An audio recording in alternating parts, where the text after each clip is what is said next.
Hello everyone and welcome back to another episode of Spill the Tea with Timmy. I am Timmy. And this is my guest, Brian Couto. Brian, thank you so much for joining me here. I brought out our special mugs, Timmy Boyle. I have the B and I got a C for Brian Couto. That's so cool. Thank you so much. What we'd like to do today is I'm going to serve the tea. Yes. And then you are going to spill the tea for me. I get it. Timmy. Spilling the tea with Timmy. Of course, there's got to be some tea spilling. Yeah. Is that good? That's perfect. That's all right. Thank you. Beautiful. Would you like any cookies? Well, I do see there's a few cookies there, and I am a bit of a cookie monster myself. But C is for cookie. And that's good enough for me. Hey! Cheers. Cheers. So, Brian, we didn't get here just... We're supposed to drink it when we cheers. I believe it's my show, Brian. Sorry, I've been upstaging for years. Upstaging, actually, that follows through on my my first question here. On my notes here, tells me that you are a commie? No, comedian. Oh, Comedian. Comedian. Okay, that actually changes a lot of my questions.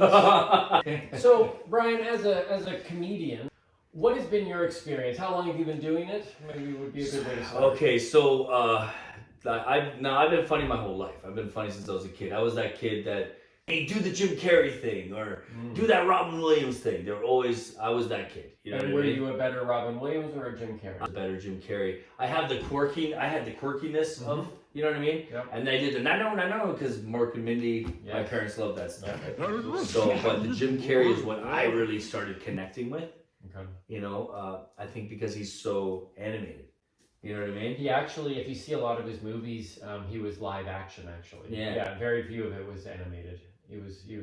No, I mean like he's very animated in his faces. Oh, I see. And yes. Because sometimes the words can mean a couple different things. Animated as in like the faces and stuff. He would change his voice. He would do his body language and all that stuff. And I love that stuff. And as a kid, I would imitate that. But back to your question, last 4 years. I've been around the scene a little more. My level of comedy, it's a lot of like open mic stuff, a little more introductions to real comics, you know what I mean? So, but it's just being a funny person that I like being funny. Right?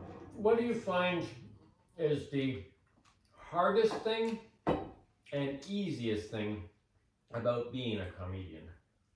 Okay, good question. Thank you. So I'm a professional. When I would go watch comedy, sometimes I wasn't so impressed, and I was like, you know what? I don't really think they're doing a good enough job up there. So I tried, threw my hat in the ring. You know what I mean? First of all, it's a lot easier doing comedy from the seat than it is from on the stage. You know, you got nothing. When you get a heckler in the audience, they might say something and it might get a laugh there for a second, but then they're done. Their job is over. You know, they shouldn't have been working in the first place. That I could be way funnier than those guys. Like, they're not even trying. And then when I actually did go up, as soon as I grabbed that mic, everything changed. And I felt that feeling in me. And I got scared. You know what I mean? It's indigestion, and it scared me too the first time because it comes right down through here. Well, it tightens up, and it's usually from the cookies, but so if you get that later, it's not. It's probably because of the cookies. All right. It's nice tea too. But I got over that eventually. One day, it just snapped. For me, one day it just kind of went away. Okay, so I don't want to be filtered as a comedian, and I don't think we should ever be filtered as a comedian. But you gotta know your audience. You gotta. So you only invite family. For me, I will say a joke in Toronto and it works, and then I'll try it in Guelph and it doesn't. Yeah, the Guelph people are not funny. My comedy is not jokes. I don't write jokes. I like to bring like awareness to things, and then we might joke about it because there's a lot of topics that are kind of touchy. I like talking about it. I like to get that uncomfortable out because for me, looking behind the curtain and exposing truth, unless we're doing a show, like if we're doing a show, you don't want everyone to see your tricks because It takes away from the magic of the show. And a lot of times people want the same thing, they just don't know how to communicate it. So through humor, if I have to be the bad guy for that one day, just for people to start talking about an issue that needs to be talked about that everyone's avoiding, I'll bring it out into the light, and now we're talking about it. And don't worry, I'll make a joke later, we'll be friends again. There's people out there with closed minds because they already have their decisions made. And I get it, but for comedy, if you're gonna come watch comedy, you have to trust the comic. Whatever they're saying, you can start painting that picture in your mind to make it a good experience.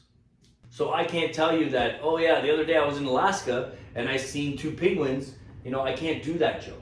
No, because there aren't actually penguins in Alaska.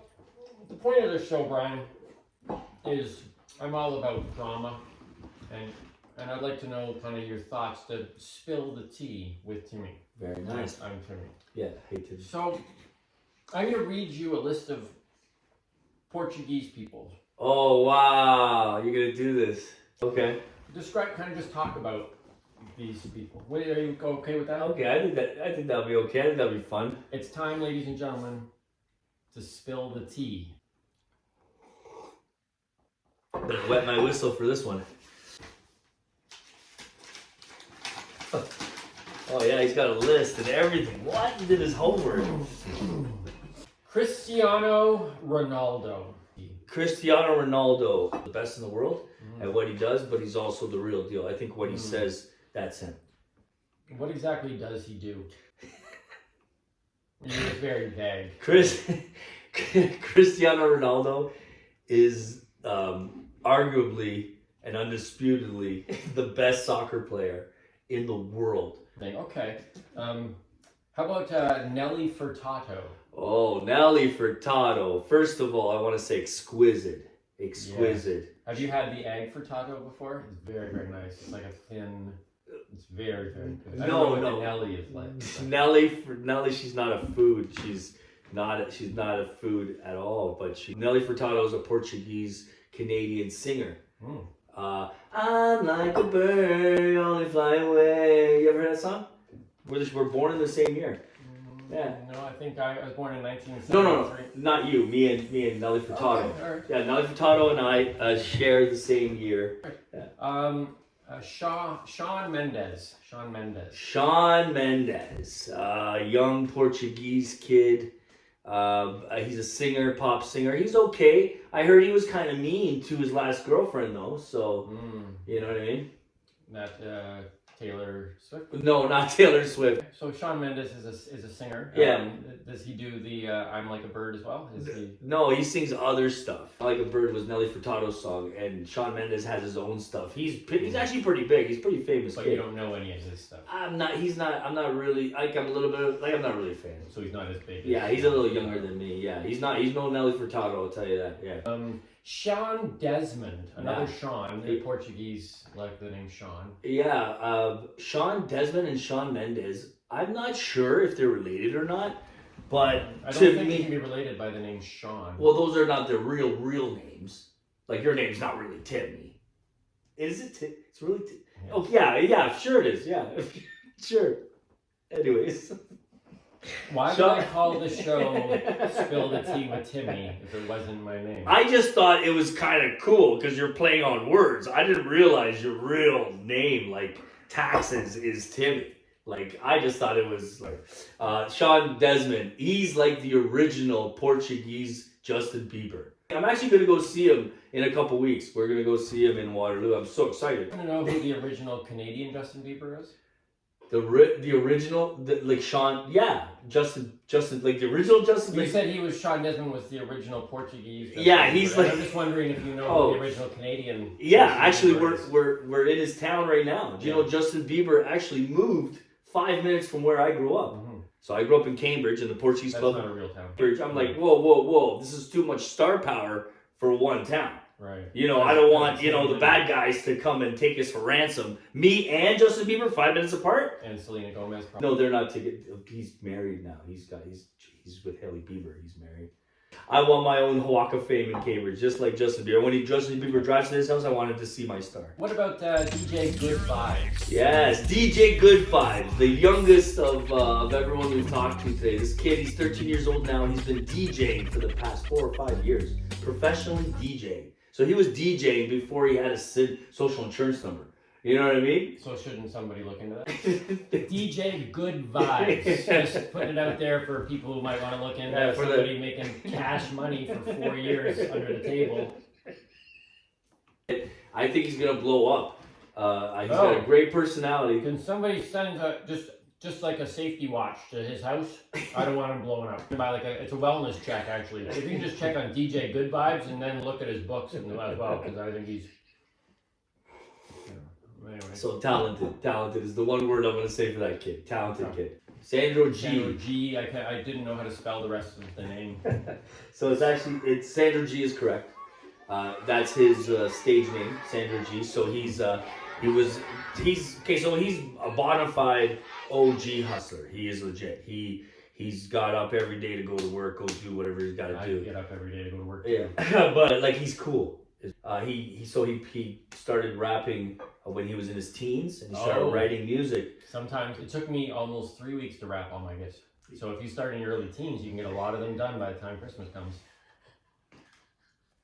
So he was rapping in English and in Portuguese music, rapping R&B, like that kind of rap. Mm-hmm. Yeah, so he was rapping English and Portuguese music. He was in Boston, and then when he went to the Azores, can I talk about a whole shipment of illegal drugs that washed up on shore? Am I allowed to say that on this interview? Well, you've said about a lot of other boring stuff. Why not? As Italian drug runners trying to get across the ocean, and their boat broke. So they had to hide 400 kilos. When they were getting their ship fixed, the police arrested them. So they didn't tell them where it was hidden for quite some time, and the bad weather came and it spilled all 400 kilos all over the poorest island, the poorest part of the island, which is called Peixe, which is called fishtail. Now, if you go on Netflix, it's called Turn of the Tide, and you'll get to watch how the story really unfolded. And actually, I'm really good friends with Sandro G. He told me that season 2 is coming out on Netflix, so that's amazing. I can't wait. So why would people go to watch on Netflix when you just told the story? Catch Turn of the Tide, season 2 coming on Netflix. Sandro G. Whoa! Not a paid advertisement. Okay, Mike Rita. Mike Rita. Mike Rita. Portuguese. Probably. Portuguese. Yeah. Okay. Yeah. Everybody on your list is Portuguese. 100%. I know. I put together the list. He was putting on a comedy show every Sunday called Stoner Sundays. And it would sell out every Sunday. And I remember watching different comics come in, and that's how I met a lot of these comics. Is they would come in and they'd be, hey, you got a spot for me? You got a spot for me? And there'd be 10 comics, 5 spots. You know what I mean? And he would just... That math doesn't work. It does not work. And so he would, and some comics would wait around. Some comics would wait around all night and not even get on. Probably 5 of them. Because there were 10 and 5 spots, and then there's... Yeah, but yeah, Mike Rita, for me... Probably one of the reasons that really pushed me into getting into comedy. Early on when I met him, I said a couple things to him and I made him laugh. And I knew if I could make a comedian laugh, I must be funny. Yeah, okay. Like Mike Rita's my favorite. Like I could talk all day about Mike Rita. How much you wanted to pretty much share your life with Nelly Furtado. You said, well, Mike Rita held a captive audience. That was it. But okay. Yeah. Meanwhile, he's the reason why I got into this thing in the first place. Right. Well, I got into comedy because I saw a bunch of people that were worse than me. Oh, jeez.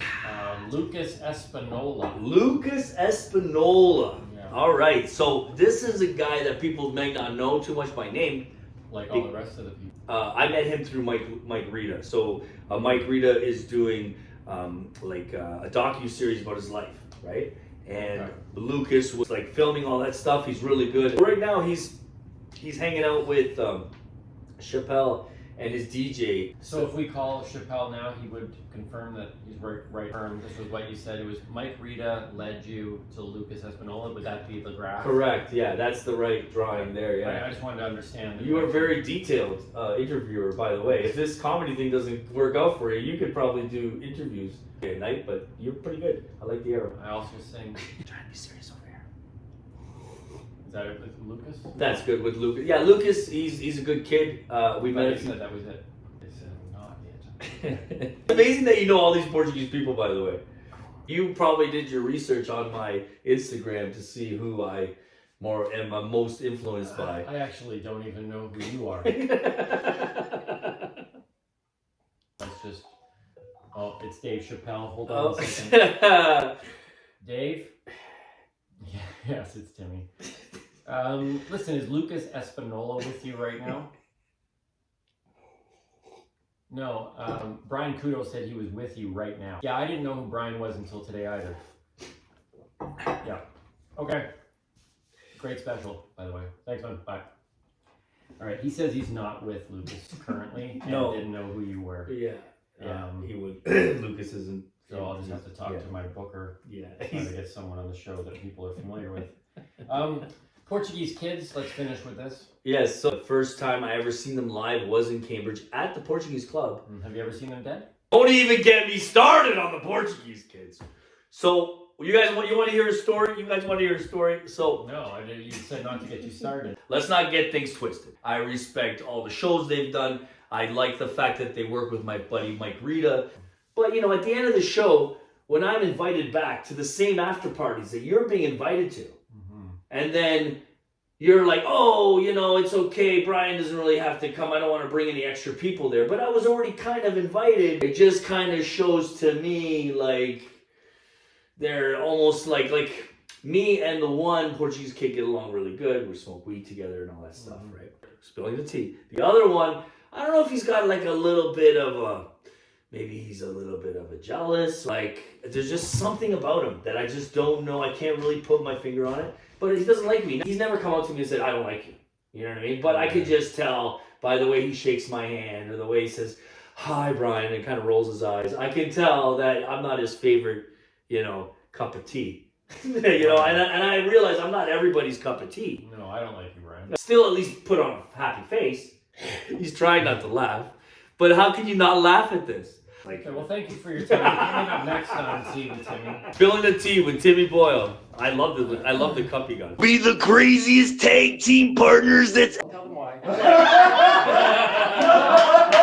You guys ever tried the Macho Man voice? That thing is freaking hard. All right, this is it. Don't get scared now. Ready? There we go. Second verse of 47. With some creative editing, it's gonna look real good.